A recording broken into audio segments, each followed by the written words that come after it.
Hey, can you hear me? All right. Hope everyone can hear me. I'm having some issues with my computer, so we're just going to go ahead and hope things are working out. But my name is Dominic Curry. I'm the current Orlando graduate chapter vice regent. I'm originally from the Epsilon Mu chapter in Orlando, and I'm also on the call tonight with Devin. So, Devin, you want to go ahead and introduce yourself? Hey guys, my name is Devin Barlow. I am a 2014 initiate of the Delta Orlando chapter. Um, I have served as risk management chair, so hopefully I have a little bit of information to give you guys on our presentation today. Take it away, Dom.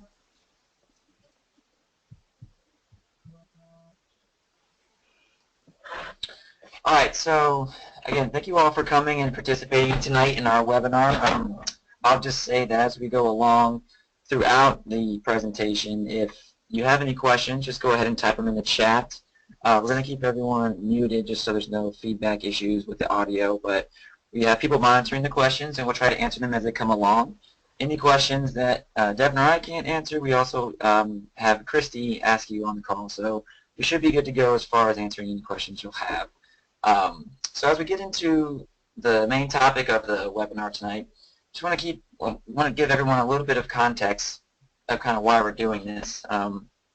Just the fact that we have Greek letters in our title kind of associates us with all Greek fraternities in general, and there's not been a lot of great positive press coming out with some of the undergraduate social fraternities and other Greek fraternities, and unfortunately we are associated with them whether we like it or not. So we have to maintain a very professional reputation and perception, and even if we aren't doing everything, or if we aren't doing anything wrong, what really matters on the outside to people that don't really understand what's happening, within our fraternity is the perception. So we need to do an extremely meticulous job of maintaining the perception that we give off to everyone else. And so the point of tonight's presentation is just to give you some reminders about things that you may not think of when you're conducting your normal daily chapter business. I'm sure everyone can think of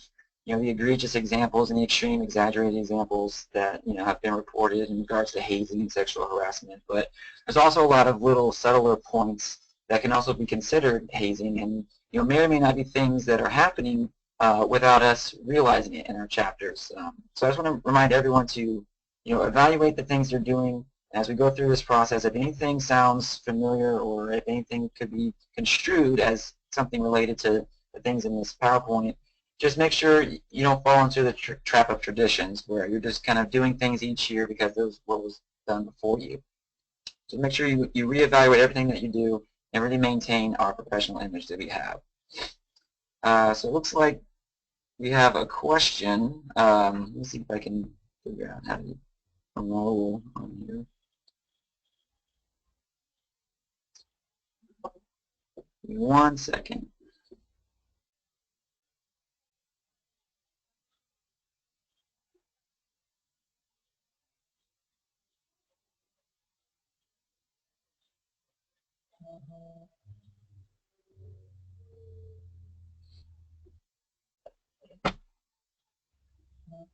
Dominic, I don't know if you can hear me, but I can see who Okay, raised their hand. you should be unmuted, Raul. Unfortunately, I'm not getting any audio coming back on my screen, so I'll have to ask that Devin or Karen answer your question for you. We can go ahead and ask your question now. Raul, you're unmuted if you want to go ahead.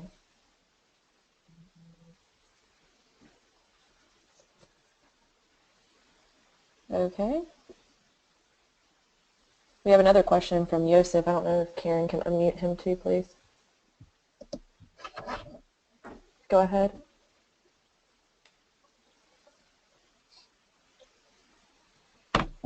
Okay, well, maybe we're all just trying to figure out what's going on with this. Dominic, if you want to go ahead. All right. Sounds like we got the question answered. Like I said, I'm kind of flying deaf here because I'm not able to hear what's going on the other side. So just bear with me if I repeat anything or say anything that they may have said. So let's get into the PowerPoint here. Just to give a broad definition of hazing and kind of what we're talking about for the first half of the presentation. Just be mindful that hazing is obviously it's forbidden by the fraternity. All acts of hazing by the chapter and any of its collegiate or graduate brothers are forbidden. Kappa Psi defines hazing as any action taken or situation created either intentionally or unintentionally. And we'll talk about that a little bit more later as well. Whether on or off fraternity premises to produce any mental or physical discomfort, embarrassment, or harassment, or ridicule. So really anything that's done that is construed as hazing by the pledge or as someone else is considered hazing. And it's really, you can't really define everything that would be considered hazing. You can't think of every single infinite possibility. But you can tell it's hazing because if somebody feels any of these things, if they feel any mental discomfort, any physical discomfort, any harassment or ridicule, these are all things that are considered hazing. And again, whether you intend to do it or not, at the end of the day, is not what matters. What matters is that it comes off as hazing and it is hazing. So just, again, be very mindful of the things that we're doing during our rush and pledging process and things that we do as chapters so that we don't fall into the trap of thinking, it's not hazing. So looking a little bit more into the definition, any activity expected of someone joining a group which humiliates, degrades, or risks emotional or physical harm is hazing. Like I said, it's impossible to define every single situation that will be considered hazing. And there's no way that we can sit here and give you a list of everything that's hazing. So it's really up to you to do a lot in the planning phase of the things that you're going to ask pledges to do and think about the potential things that those actions will lead to and whether that could be construed by the pledge as hazing. So any activities which inflict or intend to cause physical or mental harm or anxiety. So just keep in mind that when you're pledging, there's always going to be that balance, that fine line of us, wanting to push them to be better, wanting them, to have high expectations for themselves and the high expectations that we set for them and to achieve them, to become great brothers, to become better pharmacists. Obviously that's the intent of everyone's process.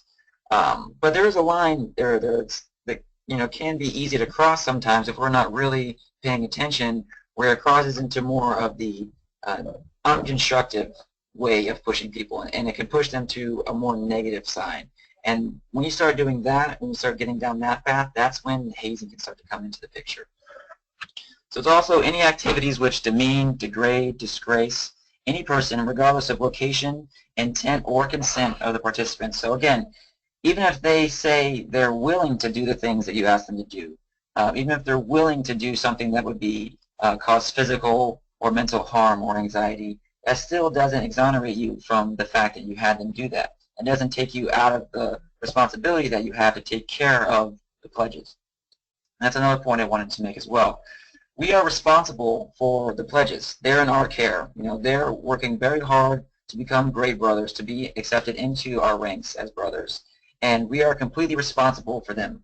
We're their preceptors. We're their big brothers in the process. And even though they're not technically members of Kappa Psi, they are definitely associated with Kappa Psi, and they are a part of us. And everyone that's given a bid is ultimately, you expect them to eventually become brothers. And you want to make sure that during this process, we all remember going through, it's going to be very stressful. It's going to be a lot of work. We want to make sure that we're taking care of them along the way. We are there. We're supporting them. We're making them feel like this is coming from a place of tough love, and it's not coming from a place of, a power trip or anything like that that could be misconstrued as to the purpose of what we're having them do. If you can think of any time in your life, I can personally reflect on my residency, and it's a very stressful time, but I feel like everything that my preceptors asked me to do, it's coming from a place of my learning and my growth. And that's something that we really need to do during pledging to make sure we don't cross that line into hazing. Everything that we do in our process needs to be something that's coming from a place of making them better, and they need to feel like it's coming from that place of love. So really keep that in mind. Instill that into your brothers. Instill that into everyone that comes into contact with the pledges, that, the main purpose here is to take care of them, is to mold them, to shape them. It's not to have them do things because we can tell them to do things. So that's something that the pledge masters, the regents, the leaders of your chapter really need to repetitively instill in all brothers, especially newer brothers that aren't experienced in the pledging side on the other side of it, to make sure that we don't put ourselves at risk as an organization. And again, like I said before, we are at risk just for the mere fact that we have Greek letters in our name. We're associated with all the bad negative press that Greek fraternities get, and it's our job to make sure we don't go down that path. So getting back into the definition again here, any action or situation, again, intentionally or unintentionally endangers the person for admission into our fraternity or any organization is considered hazing. So really think about what will happen when you ask them to do things, whether you intended it to do it or not. You know, it's going to be our responsibility at the end of the day. So I'm just going to kind of go through some examples of hazing, some things to get you thinking about your process. As I do this, just kind of reflect back on what your chapter does in regards to pledging, and think if anything that we do or you have them do could be potentially falling somewhere on this list. So just keep that in mind as I kind of go through it. So let's talk about this. Forced physical exercise. You know, thinking back to the origins of the fraternity back in the military academy days, I'm sure that back then the physical exercise was definitely a part of pledging. It may be something that has been traditionally handed down, and you wouldn't think anything of it else of it because it's just the norm.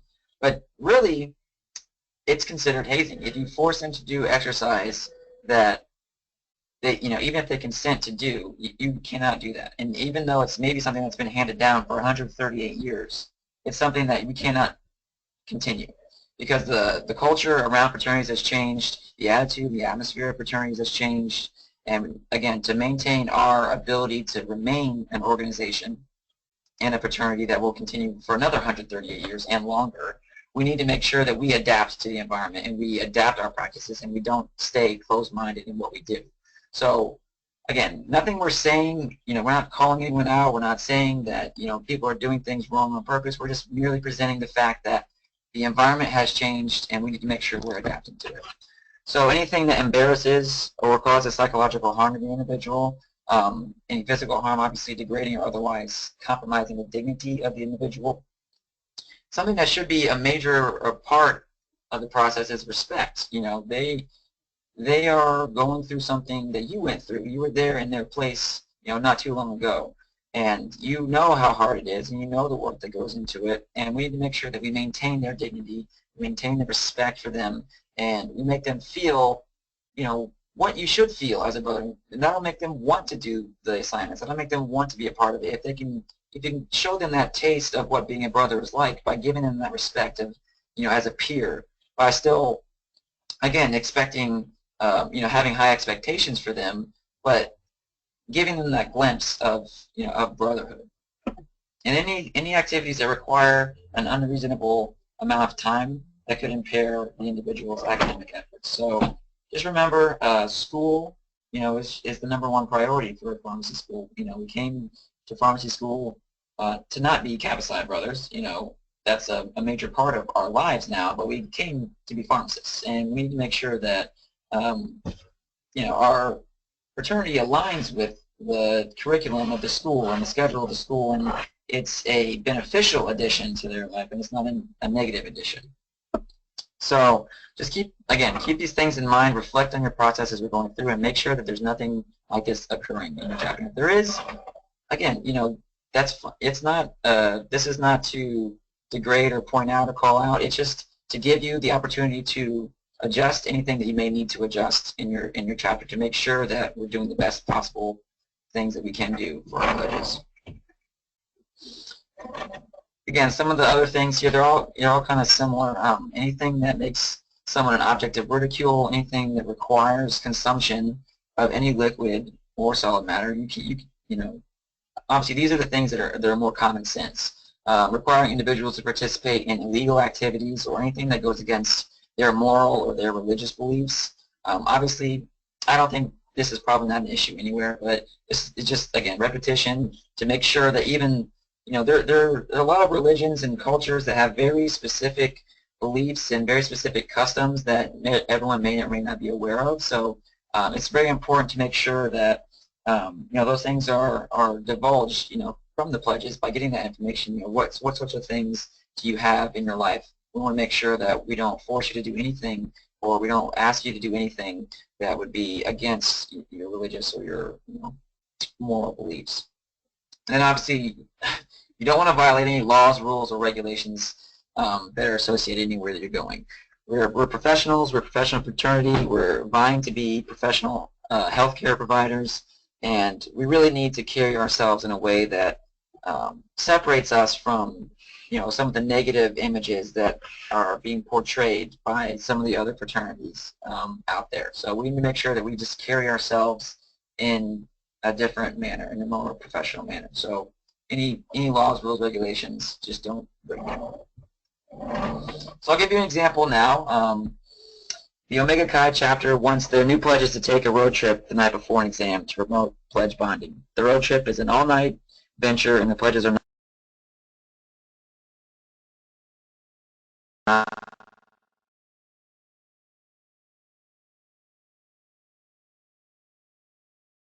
meet the expectations of the brothers. So even if they're into doing something that they may have not done otherwise, and do it, at the end of the day, that would be considered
run through there. You need to make sure that you're not, going upset potential members. Still that relationship between your brother and potential member, regardless of if you're acting unintentional, always be self-aware of what you are doing with the picture and social media policy.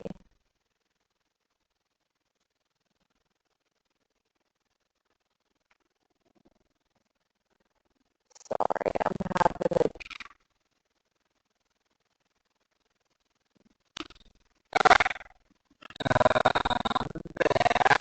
Encourage everyone to go ahead and read the full risk management policy. Just make sure. The main point here on this section is to image that we portray.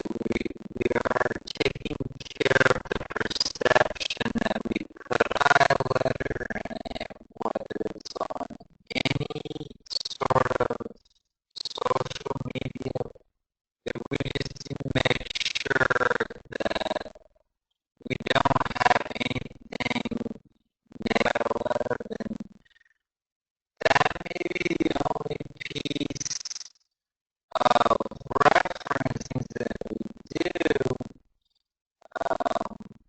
are secretive and people get that picture. So just be very, looks like we have a hand raised. if you could go ahead, Jeff,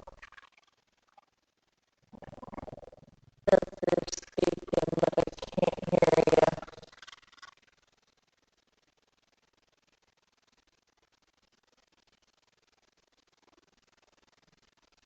Hello, Can hear you now. Stanford University. Our chapter generally does hold views those pledges as potential members of Kappa Psi, which is perceived as any form of hazing by any of the pledges. So let me just make sure that Dominic heard you. Question.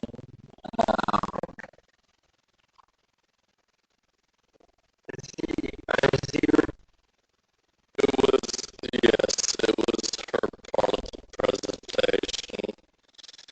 It was generally, we do have that we do have somewhat of a coach that are pledges as potential members of Kappa Psi. So if it were to Correct. And so that's something that we really have to hold. If Kappa gets in trouble, pledge can leave. Brothers can really get in trouble for something that happens. On a tip that even though we try to hold those pledges the same, that different boundary, the boundary between being a brother and the boundary between come across, as hazing or sexual harassment, or that can, it's very difficult. I know what you're saying.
again, anything that would reflect poorly on the fraternity. Bottles, kegs, drinking games, any clearly intoxicating, they do things, where they consume alcohol at some legal fees.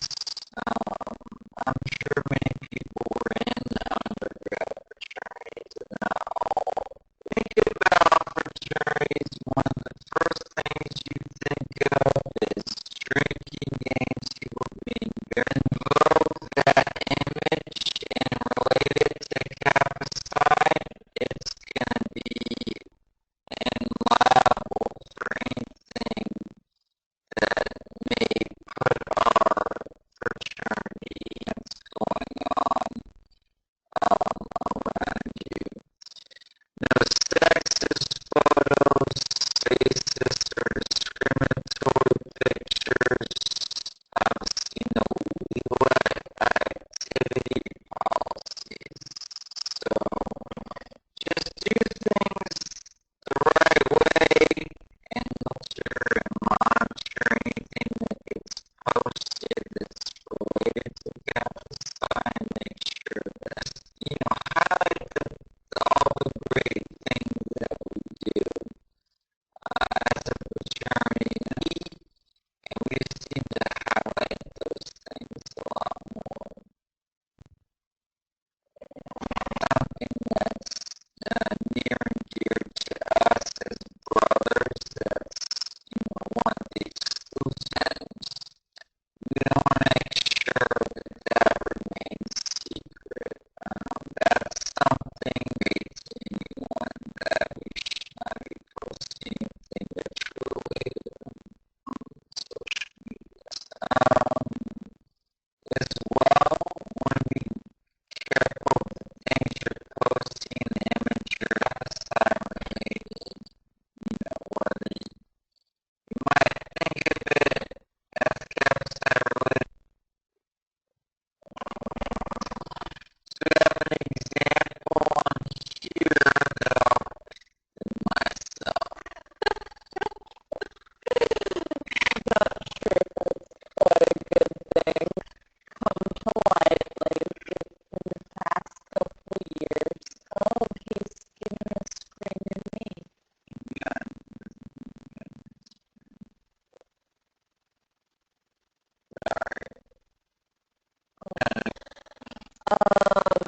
So something that's come up in the past couple of years, and Facebook, Twitter, all of that. Just using these social media pages. So hopefully everybody wants a job or a residency, and thankful for our employers, and in the same manner as our fraternities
who can you report to?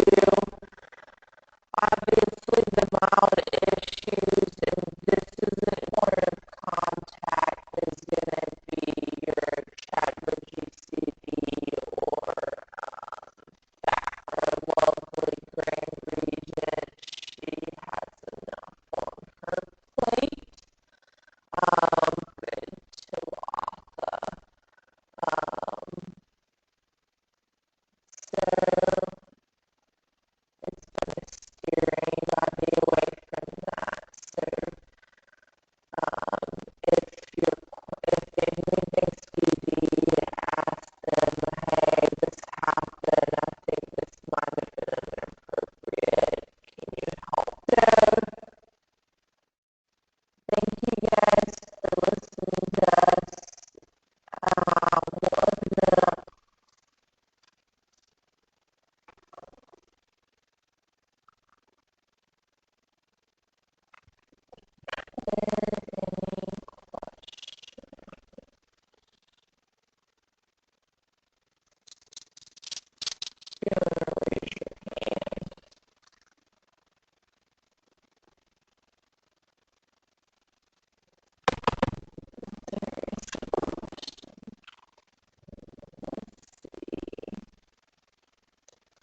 Will the stomach that happened, Jamie? Maybe now. Do you specifically want them on your Facebook page, or is it okay if we say Karen says that she will post it to the web? Let's see. We also have a hand raised.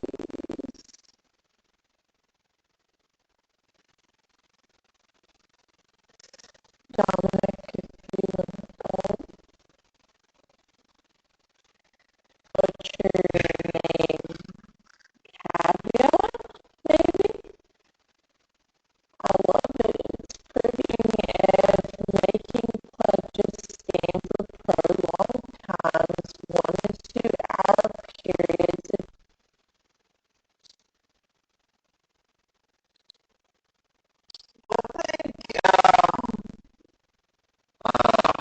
Harmony sort of,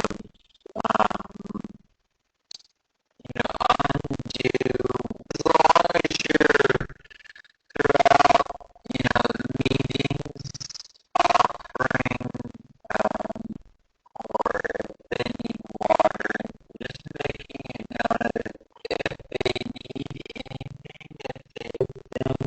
So I would just keep an eye on the pledges, as usual, and that should be a violation of the hazing policy if you're adjusting if you need to for that. So that you can't say, hey, you have to do this. So